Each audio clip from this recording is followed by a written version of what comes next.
Laurent Oberton, Guérilla, tome 2, chapitre 5. Le chaos dans la rue et la découverte du réel par un journaliste bien pensant. Paris 17e, le 4e jour, 2h15.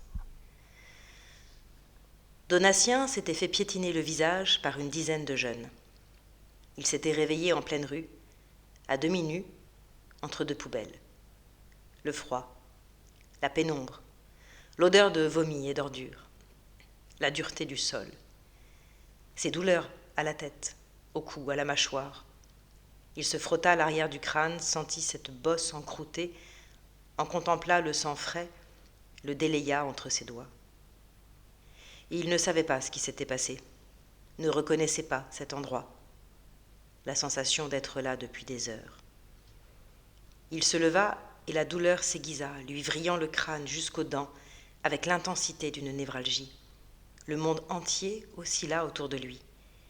Il se tenait la tête, lutta pour garder l'équilibre, se concentra sur le sol froid sous son pied nu. Au loin, un bruit d'hélicoptère qui s'atténua rapidement. Il plissa les yeux, tenta d'identifier les environs, de repérer quelqu'un, un commerce, un nom de rue. Il ne vit rien, personne, pas la moindre lumière. Il existait donc des quartiers sans éclairage nocturne. Une saine mesure écologique, à son avis. Les rideaux de fer étaient descendus. Il fit quelques pas, hésitant à appeler au secours. Et soudain, tout lui revint. Donatien était journaliste. Il sortait du Safe Space, un centre d'aide aux homosexuels en situation d'oppression, sur lequel il réalisait un reportage quand ces jeunes lui étaient tombés dessus. Donatien avait justement trouvé ça très bien d'ouvrir un tel endroit en plein quartier enrichi, abritant son lot de jeunes à problème. Selon la charte pour un journalisme responsable et solidaire, il fallait parler de jeunes en situation de disruptivité socio-émotionnelle. Le tenancier du Safe Space, Roméo, lui avait semblé assez anxieux. Selon lui, peu de jeunes osaient franchir ses portes, du fait de l'homophobie structurelle latente. Mais le Safe Space devait trouver son rythme de croisière dans les mois à venir et offrir un lieu de vie sympa et sécure à tous les gays du quartier. Donatien prit soudain conscience de l'importance de ce qu'il venait de vivre. Il était journaliste, diplômé de l'Institut Christophe Barbier, de surcroît journaliste salarié, ce qu'il pensait être le stade ultime de l'évolution humaine, et il avait été agressé, sans doute en sa qualité de journaliste, et pire, parce qu'il sortait du safe space. Il était donc doublement victime.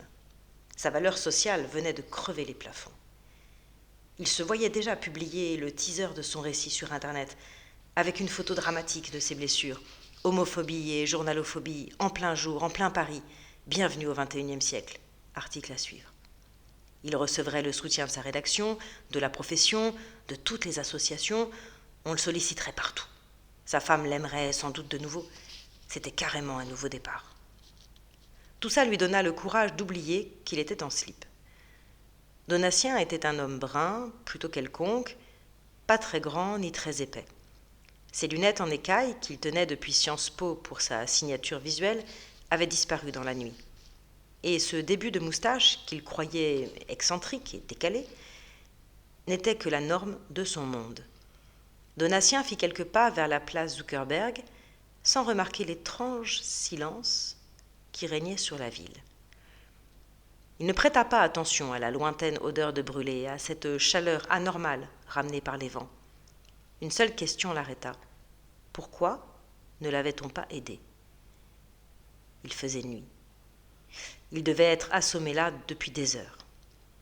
Une pierre de plus à ajouter à son beau récit. L'indifférence n'était-elle pas le premier complice de la libération des pensées ? À cette heure, le safe space était évidemment fermé. Il entendit des éclats de voix. De l'autre côté de la place, il vit ces ombres humaines se distendre sous un porche à la lueur d'un brasero. Un petit attroupement. Des noirs, manifestement.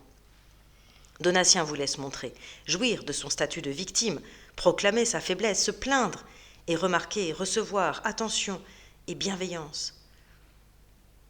Il se méfiait cependant. Olympe, sa femme, ou plutôt la personne en situation non contraignante de flexi-union avec lui, l'avait suffisamment mis en garde contre son attitude inappropriée vis-à-vis des racisés. Il ne devait pas être condescendant à leur endroit, mais pas non plus délibérément sympathique. À ce stade de la discussion, il ne demandait jamais davantage d'explications parce qu'il se fâchait, lui renvoyait au visage son mansplaining, doublé d'un whitesplaining, aggravé par son hétérosplaining, sans parler de son euphosplaining, cette tendance qu'avaient les non-dépressifs à minimiser les malheurs d'autrui. Donatien cédait alors, s'excusait jusqu'à l'humiliation, promettait de se cultiver davantage, seul moyen d'avoir la paix. Et elle regardait dans le vide, hautaine, préoccupée, se rongeant les ongles, comme si ce n'était pas suffisant et que ça ne le serait jamais. « Monsieur !» Il se retourna.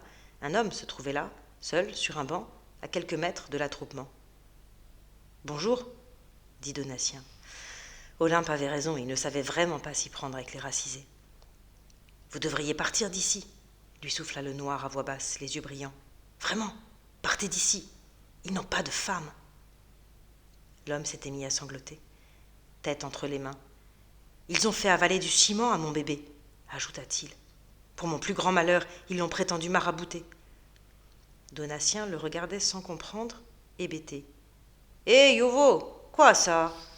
Il était repéré. Les jeunes noirs quittèrent leur brasero et venaient vers lui. L'un portait une guirlande de Noël entortillée sur les épaules, un autre un bâton de ski, un troisième des écouteurs sur les oreilles, prise jack pendante. Celui-là tenait une machette. Des marginaux Boubou-Toubi, une ethnie togolaise, parlant un mélange de français rudimentaire et de dialecte éoué, une langue à ton d'Afrique tropicale. « Bonsoir » fit Donatien. « J'ai été agressé. Je ne sais pas par qui. Je me suis réveillé dans la rue, Il souriait, tentait de dissimuler sa peur, de jouer les amis de la cause. Il n'était pas question de fuir. Ce serait plus qu'offensant. Raciste. On le regardait de la tête aux pieds, en passant par le slip. Il hésita à arguer sa qualité de journaliste. « Voilà quelqu'un qui ne connaît pas encore la tribu des biscornus », déclara l'homme au bâton de ski. Et les autres s'esclaffèrent, une lueur malsaine allumée dans leurs yeux jaunes. Donatien se mordit la joue. Avait-il dit biscornu ? « Qu'est-ce qu'on fait ?» demanda l'Anguirlandais. « Il est bon pour le rite », décréta un homme plus âgé resté en arrière. C'était leur chef, ancienne figure du marché des féticheurs d'Akodessewa. Les autres semblèrent un peu déçus. « On en est sûr ? » ?»« Oui, il le faut. Sinon les malfaisants reviendront. Il faut inverser la tendance. » Le vieux répéta plusieurs fois cette phrase et les autres la reprirent à leur tour comme emplie d'une superstition médiévale. Était-ce un rite vaudou ? Donatien en avait entendu parler par sa femme. Il avait eu le tort d'en sourire, elle lui avait fait une scène. Elle affirmait qu'à condition de se garder d'appropriation culturelle, c'était une pratique alternative riche de sens, qui tenait en échec notre pseudo-médecine. Et qui était-il pour juger ? Il ne demandait qu'à la croire, mais était d'autant plus sceptique que les biscornus évoquaient le partage de son corps et l'éventualité de le faire bouillir. Et ils se querellaient sérieusement, le feu derrière eux accentuant la frénésie de leurs mouvements. Le vieux ne voulait rien savoir, martelant comme un argument divin sa fameuse formule « il faut inverser la tendance ». L'homme au bâton cria son désaccord, l'Anguirlandais le bouscula, les autres s'interposèrent, et quand ils se retournèrent, Donatien n'était plus là. Ne jamais vendre la peau du journaliste, pensait-il en courant à toutes jambes, avant de trébucher et de presque s'empaler sur un râtelier à vélo. Il se releva, contourna un bloc d'immeubles, s'engouffra dans une ruelle plus noire que la nuit. Il y avait une voiture sur le toit, des éclats de verre partout sur le sol, reflétant des milliers de lunes. Il sautilla dessus tel un fakir en urgence prédiarrhéique, courut encore, se plaqua derrière l'angle de la façade, à bout de souffle, la saveur métallique de la peur sur la langue. Il tendit l'oreille. Rien. Rien d'autre que la peur.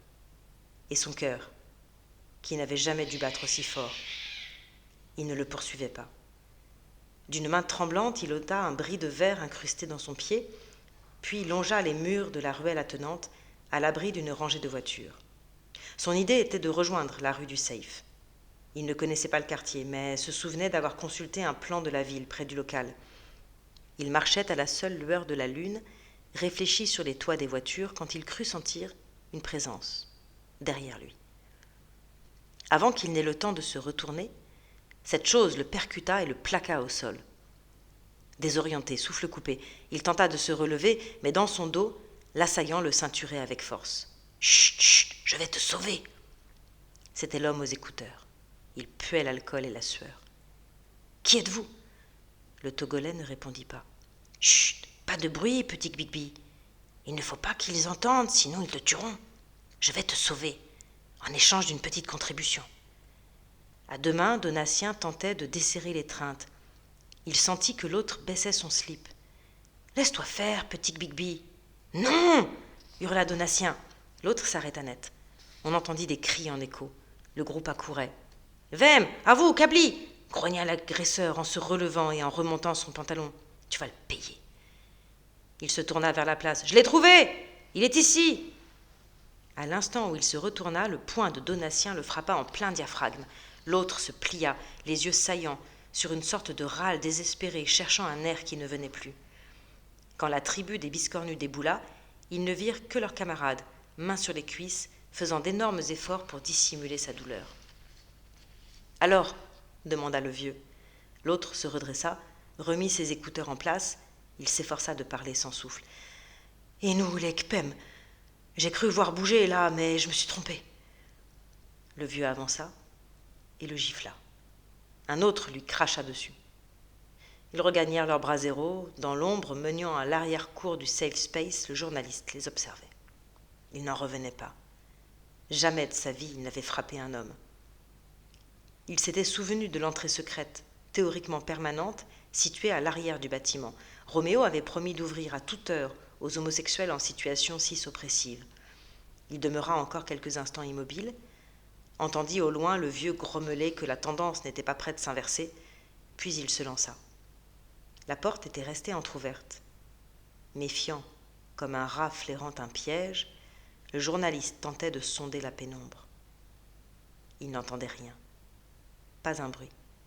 Quand il poussa la porte, il y eut cette violente odeur d'excréments. Il entra, distinguant à peine la table centrale, le buffet, le reflet d'une tranche de smartphone. Il approcha et s'en saisit, activa la lampe, illumina la pièce, lâcha aussitôt le portable en poussant un cri essoufflé. Roméo. Roméo était pendu, là, devant la porte principale, massacré, les bras ligotés par un fil électrique à la grande enseigne « Bienvenue chez les bisounours », fixée au linteau avec du scellement chimique, comme il le lui avait fièrement dit la veille. Donatien ramassa le portable, tenta d'émettre un appel d'urgence. Service indisponible. Il chercha à le déverrouiller, essaya le 0000, le 1111, puis le 1234, et la carte SIM se bloqua. Il regarda autour de lui. Il ne voyait que Roméo. Roméo, dont le visage avait servi de sac de frappe, et n'était plus qu'un moignon boursouflé. Roméo torturé, vidé de son sang et viscères apparentes, Roméo crucifié, ouvert de la poitrine au bas-ventre, et ses intestins sur le sol, et cette odeur.